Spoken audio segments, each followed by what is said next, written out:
Getting from one city to another means taking a plane, a bus, train, or for many people, driving a car. People in the United States love their cars, even if they have to put up with traffic like this. Many families have 2 or more cars. The history of the United States is in part a history of changes in transportation. First, the building of railroads across the country, then the building of giant freeways, and finally, the development of other forms of transportation, such as airplanes. I'm Mike Sullivan, and today we're going to look at some of these forms of transportation and how they've changed in the last 100 years.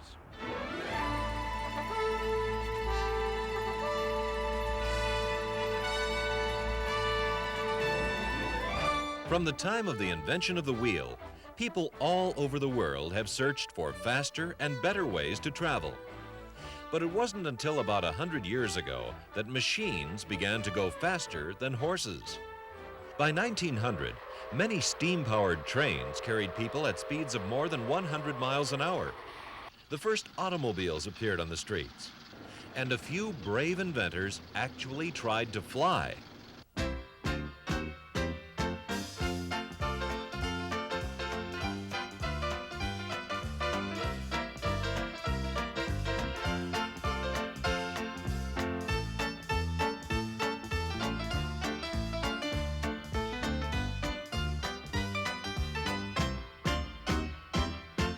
Eventually, these flying machines did get off the ground. But during the first half of the 20th century, most long-distance travel was done on trains. Trains were fast, efficient, and could carry people almost anywhere they wanted to go. Still, as better cars and highways were built, most people wanted to ride by car.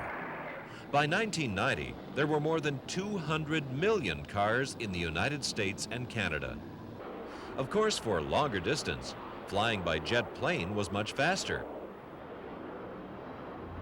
People used to travel much more by train than they do now, and now people are saying that more trains will solve many of our transportation problems.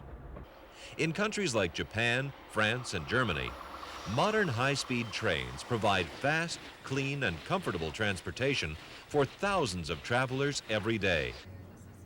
Between some European cities, more people now travel by high-speed train than by airplane or car.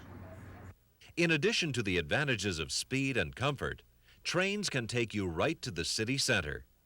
If you take a train from the airport, you don't have to fight traffic for an hour or more to get to the city. In the United States, there are still no high-speed trains. But in a few years, trains like this Swedish train or this German Intercity Express may connect Washington and New York.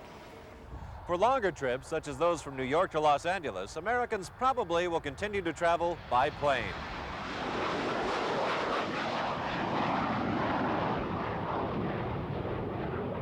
And some people say super jumbo jets like this one will carry as many as 800 people. Will we have high-speed trains, super jumbo jets?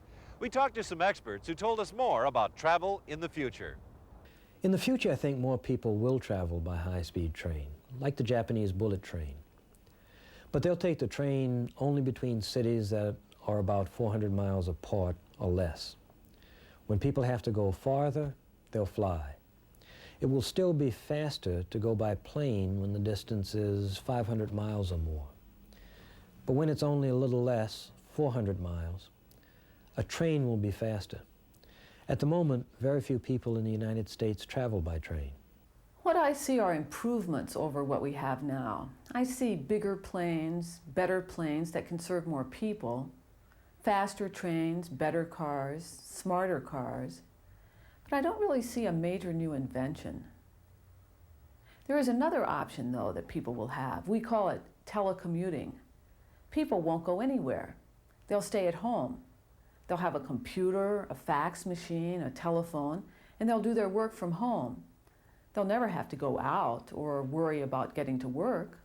I think we'll have something called a personal rapid transit system. People will travel in cars that run on tracks like a train. These cars will hold 1 to 3 people, and they'll travel nonstop to their destination. Imagine your own private train that never gets caught in traffic. That's what personal rapid transit will be.